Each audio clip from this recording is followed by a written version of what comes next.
King's Cross St Pancras is, at the time of filming this video, the busiest underground station. No wonder. As well as having 6 tube lines, it connects with the Thameslink, the busy East Coast main line to Scotland, the international terminal at St Pancras, and a variety of local commuter services. But in amongst the bustle of the station, I spotted something odd. On the Victoria Line platforms, there are direction signs.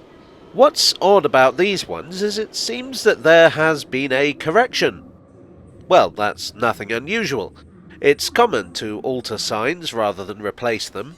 For instance, there are a few places where the Central Line map has had the closed Epping-Ongar section plated over. But Regent's Canal has never changed its name, and it's always been there. So obviously there's been a mistake. Did they perhaps omit the C from the word canal? It's an easy mistake to make. In at least one place the sticker has peeled off, revealing what was originally written. It was Regent's Park. Well, that is a little embarrassing. King's Cross is one of many places that Regent's Canal passes through, but it's nowhere near Regent's Park. I mean, you could walk it if you want, I suppose, but you'd be much better off going to Great Portland Street, Baker Street, or, well, Regent's Park. Regent's Canal actually runs through Regent's Park. Both take their name from the Prince Regent, aka the Prince of Wales, aka Prinny, aka much later King George IV. John Nash was a major player in both the park and the canal, being the planner of the first and a director of the second. He was an architect who would be responsible for a lot of the development around here.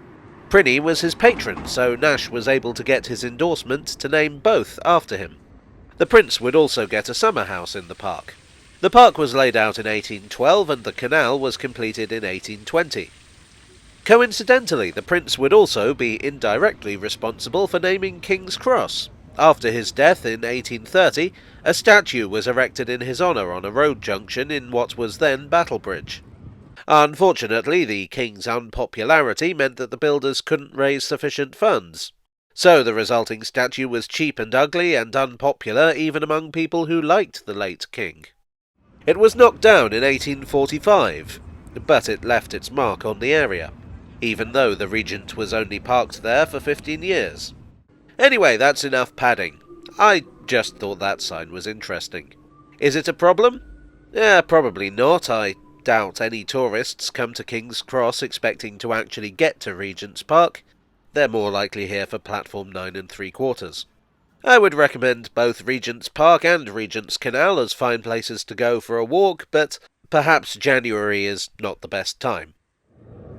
Well, I hope you enjoyed this misleading tale from the tube. If so, please do leave a like and consider subscribing for more. I would like to thank my donors on Ko-fi and Patreon and here on YouTube for your support. You are the sticker to my misprinted sign. And I will see you all again very soon for another tale from the tube.